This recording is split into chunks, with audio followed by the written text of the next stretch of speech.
David Reeves, a 32-year-old software engineer, and Cassandra Cassie Pitt, a 30-year-old marketing executive, had once been lovers. Their romance, which had burned bright and fierce, ended in heartbreak and resentment. Neither could have imagined that a chance reconnection through a dating app would reignite a spark, not of love, but of deadly obsession. David Reeves was born on a sweltering summer day in 1991.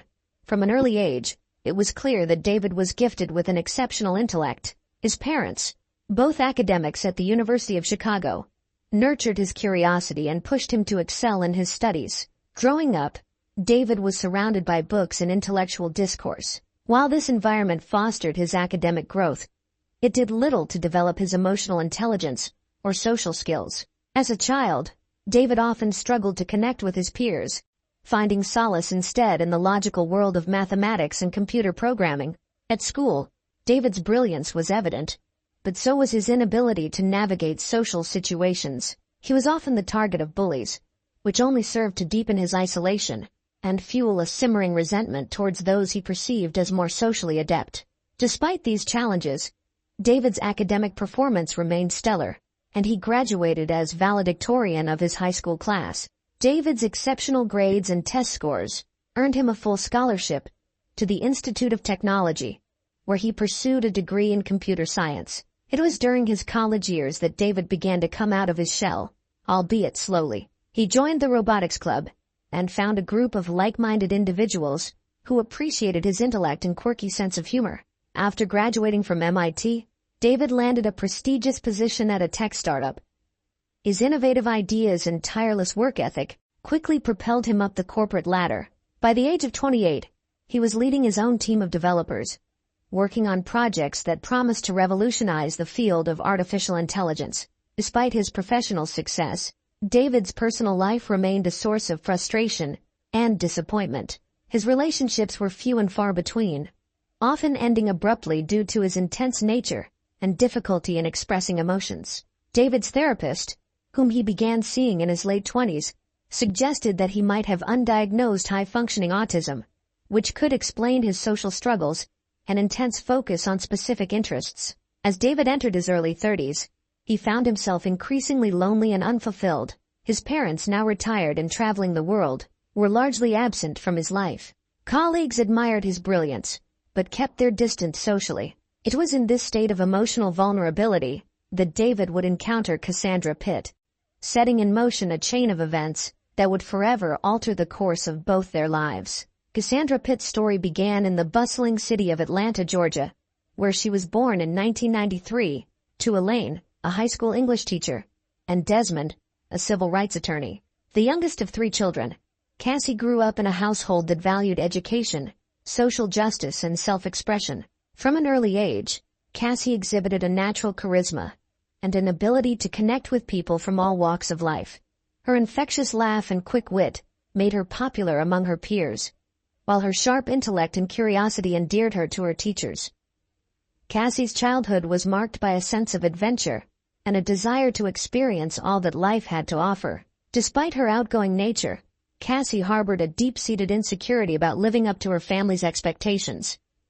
Her older siblings, both high achievers in their respective fields of medicine and law, cast long shadows. Cassie's passion for communication led her to pursue a degree in marketing and public relations. College life suited Cassie perfectly, allowing her to expand her horizons and explore new ideas. It was during her junior year that Cassie first began to question her sexuality. A close friendship with her roommate Valerie blossomed into a romantic relationship, leading Cassie to identify as bisexual. While her family was supportive, this period of self-discovery was not without its challenges, as Cassie navigated the complexities of her identity in the face of societal expectations. After graduation, Cassie's drive and talent landed her a position at a prestigious marketing firm in Chicago. She threw herself into her work, quickly gaining a reputation as a creative problem solver and a skilled communicator. Her career flourished, and by the age of 28, she had been promoted to a senior executive position, overseeing major accounts for national brands. As she approached her 30th birthday, Cassie felt a mix of pride in her accomplishments and a gnawing sense that something was missing from her life. It was in this state of introspection that fate would bring David Reeves into her orbit, setting the stage for a relationship that would have far-reaching and ultimately tragic consequences. The paths of David Reeves and Cassandra Pitt first crossed on a chilly October evening at a tech industry networking event in downtown Chicago. David, there to represent his company's latest AI innovations, found himself drawn to the vibrant energy emanating from the marketing corner of the room. It was there that he first laid eyes on Cassie, who was captivating a small crowd with her animated description of a recent successful campaign. Intrigued by her eloquence and charm, David mustered the courage to approach Cassie after her presentation. Their initial conversation was a blend of awkward pauses and unexpected connections.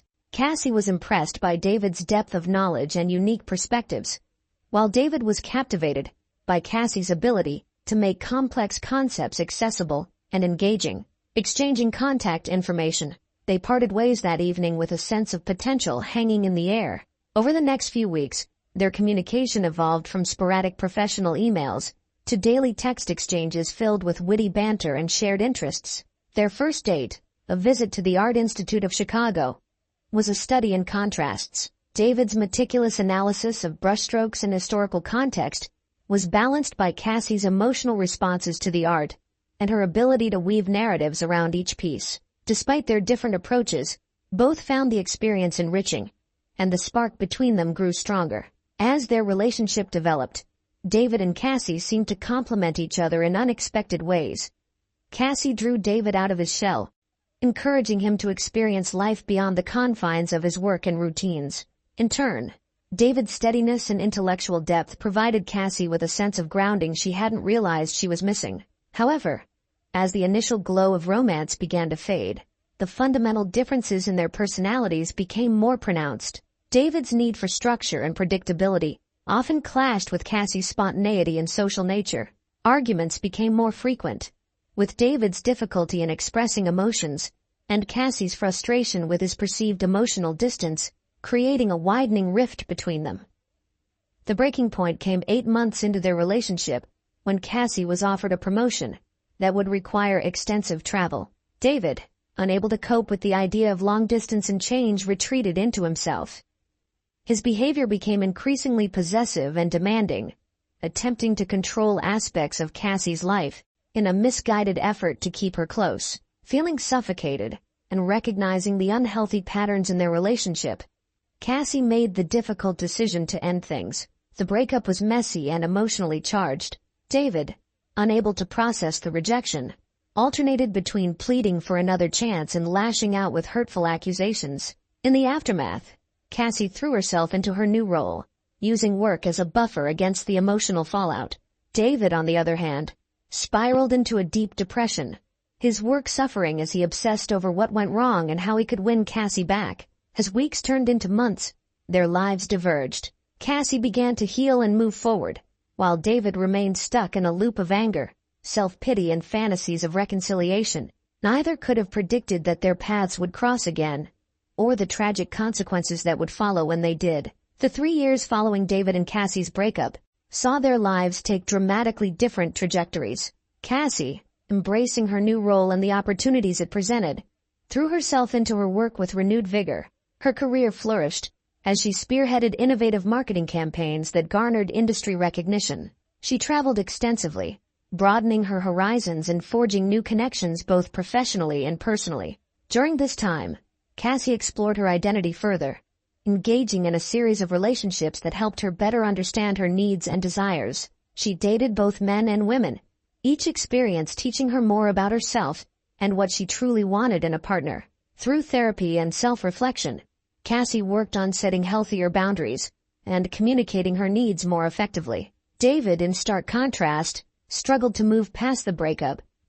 His work, once his primary source of pride and fulfillment, began to suffer as he grappled with depression and obsessive thoughts about Cassie. Colleagues noticed his declining performance and erratic behavior, leading to a series of warnings from his superiors. In an attempt to fill the void left by Cassie, David tried dating again, but each attempt ended in disappointment. He found himself constantly comparing these women to Cassie, always finding them lacking. His therapist encouraged him to focus on personal growth and healing, but David's sessions often devolved into ruminations about his past relationship and fantasies of reconciliation.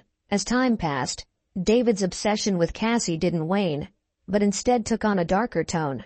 He began monitoring her social media accounts religiously, creating elaborate stories in his mind about her life and the reasons for their breakup. Unbeknownst to Cassie, David had started driving by her apartment and favorite haunts, always careful to remain undetected. Both David and Cassie continued to live, their paths occasionally crossing at local establishments. These brief, awkward encounters only served to fuel David's obsession and reinforce Cassie's decision to end the relationship. Neither could have foreseen how a simple swipe on a dating app would soon shatter the fragile peace of their separate lives. On a quiet Sunday evening in September, David found himself mindlessly scrolling through a popular dating app. His therapist had suggested he try to meet new people, but David's heart wasn't in it. He was using the app when a familiar face caught his eye. There, smiling back at him from the screen, was Cassie. David's heart raced as he stared at her profile. The photos were recent, showing Cassie at various events and travels. Her bio was witty and confident, highlighting her love for adventure and passion for her work. Without hesitation, David swiped right, his mind already spinning with possibilities. To his shock and elation, it was a match.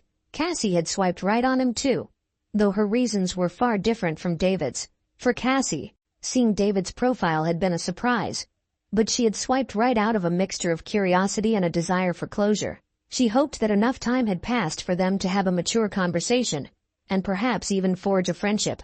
David wasted no time in sending a message. "Hey Cassie. Long time no see." His casual tone belied the trembling of his hands as he typed. Cassie's response came the next day. "Hi David, this is a surprise. I'm doing well, thanks. How about you?" Their initial exchange was polite but guarded. David, interpreting Cassie's responses through the lens of his fantasies, saw signs of lingering affection where there were none. He quickly steered the conversation towards meeting up, suggesting they grab coffee to catch up properly. Cassie, sensing David's eagerness, felt a twinge of unease. She gently deflected, saying she was busy with work, but suggesting they could chat more on the app for now. Over the next few days, their conversations continued sporadically. David became increasingly bold, reminiscing about their past and hinting at his desire to rekindle their relationship. Cassie, growing uncomfortable with the direction of their chats, decided to be direct. In a carefully worded message, Cassie explained that while she valued the good times they had shared, she wasn't interested in revisiting their romantic relationship. She expressed hope that they could be friends, but made it clear that anything more was off the table. For David, Cassie's rejection was like a physical blow. All the progress he thought he had made in therapy crumbled in an instant. As he read and reread her message, his sadness quickly turned to anger. The old feelings of betrayal and resentment resurfaced with a vengeance, setting in motion a chain of events that would end in tragedy. In the days following Cassie's rejection, David's mental state rapidly deteriorated. The carefully constructed facade of normalcy he had maintained over the past 3 years crumbled, revealing the depths of his obsession and instability. He called in sick to work, isolating himself in his apartment, which quickly became a reflection of his chaotic mind. He created elaborate timelines and conspiracy-style stringboards, trying to piece together the real reason Cassie had rejected him. In his delusional state, David convinced himself that Cassie was being manipulated by others, that she couldn't possibly have rejected him of her own free will. His online behavior became increasingly erratic. David created multiple fake profiles on various social media platforms, using them to interact with Cassie and gather more information about her life. He spent hours analyzing her posts, likes, and comments, looking for hidden messages he believed were meant for him. David's obsession soon spilled over into the physical world. He began following Cassie, carefully documenting her daily routines, the places she frequented, and the people she interacted with. He was meticulous in his stalking, always staying just out of sight, convinced that if he could just understand her life fully, he would find the key to winning her back. As weeks passed, David's grip on reality continued to slip. He stopped attending therapy, convinced that his therapist was part of the conspiracy to keep him and Cassie apart. His personal hygiene and living conditions deteriorated, but he barely noticed, so consumed was he by his obsession. David's work suffered severely. When he did show up at the office, his behavior was erratic, and his performance subpar. Concerned colleagues tried to reach out, but David pushed them away, growing paranoid that they too were working against him. It wasn't long before he was called into a meeting with HR and placed on indefinite leave, pending a psychological evaluation. This professional setback only served to fuel David's delusions. With no job to distract him, he devoted all his time and energy to his obsession with Cassie. He convinced himself that if he could just talk to her face to face, he could make her understand that they were meant to be together. David's planning became more sinister. He purchased a gun through an illegal online marketplace, justifying it to himself as protection against the imagined forces keeping him and Cassie apart. He spent hours practicing what he would say to Cassie, rehearsing scenarios that always ended with her realizing her mistake and falling back into his arms. As his mental state deteriorated further, David's fantasies took on a darker tone. He began to entertain thoughts of forcing Cassie to listen to him, of making her understand their connection by any means necessary. The line between love and obsession blurred completely in his mind, replaced by a singular all-consuming need to possess Cassie. On a crisp autumn morning, David woke with a sense of clarity that had eluded him for weeks. He showered, shaved, and dressed with care, as if preparing for a long-awaited date. In his twisted mind, this was to be the day when everything would finally be set right.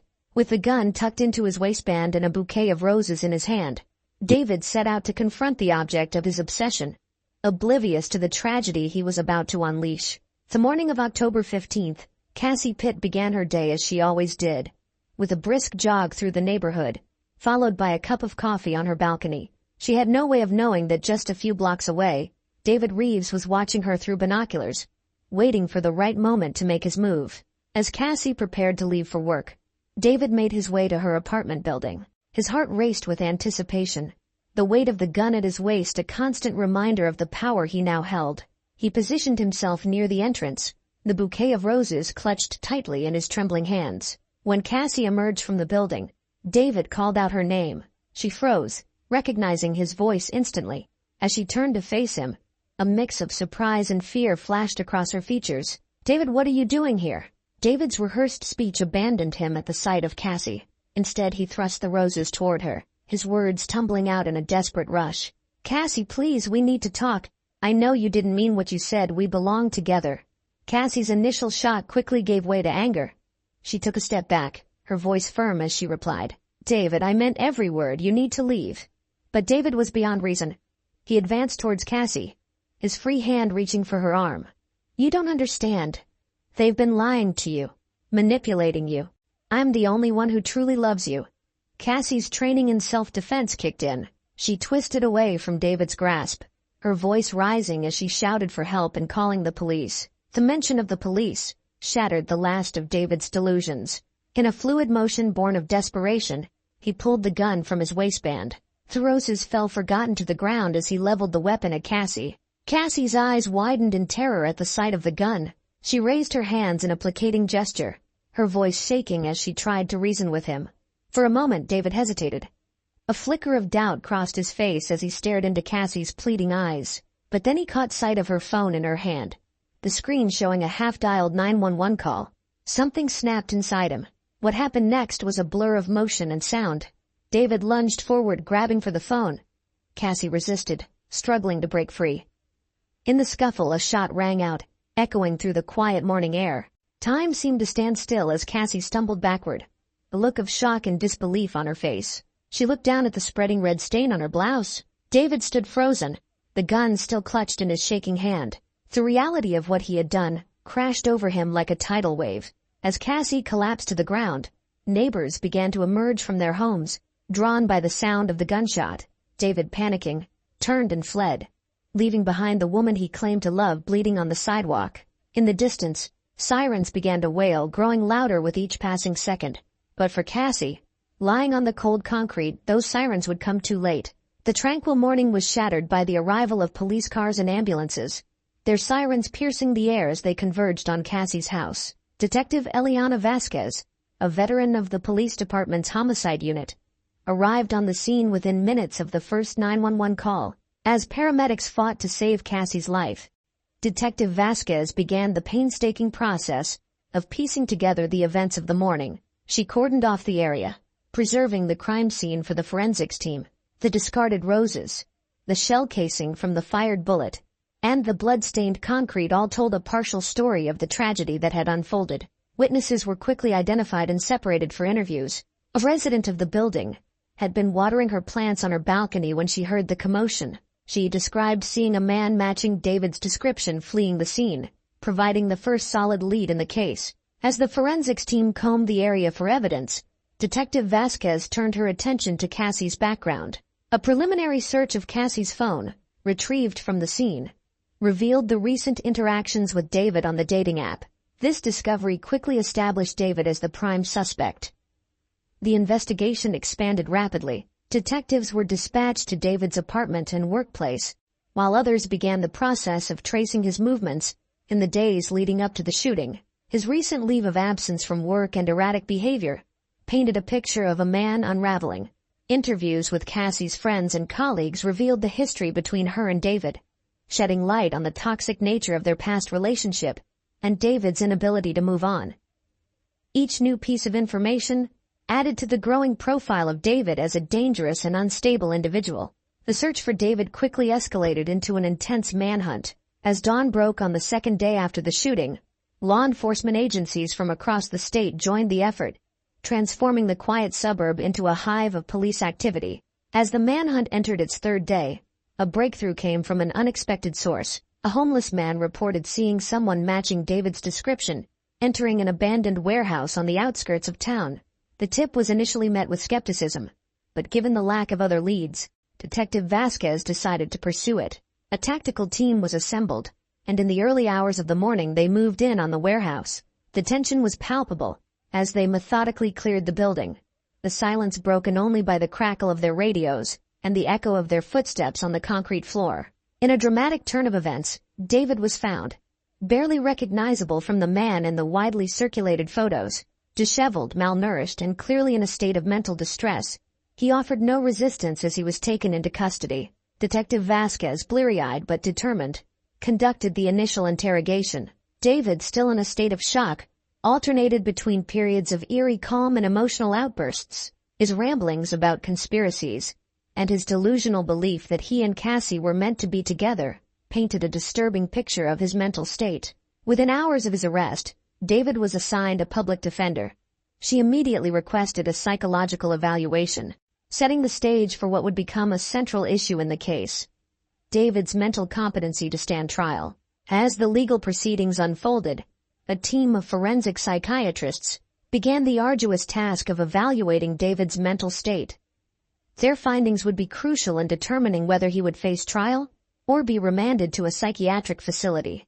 Meanwhile, the prosecution meticulously gathered evidence from David's apartment, including the walls covered with photos and timelines of Cassie's life. His internet search history revealed a disturbing pattern of stalking behavior and research on untraceable weapons. Pre-trial motions flew back and forth. The defense sought to suppress evidence from David's apartment, arguing it was obtained without proper warrant. The prosecution fought to include David's dating app conversations with Cassie as evidence of premeditation. The verdict in the trial of David Reeves sent shockwaves through the community. Found guilty of first-degree murder but mentally ill, David was sentenced to life in a high-security psychiatric facility, with the possibility of transfer to prison if his mental state improved. In the wake of the trial, the community struggled to heal. The case had exposed the vulnerabilities that existed even in their seemingly idyllic suburb, leading to increased awareness about stalking and domestic violence.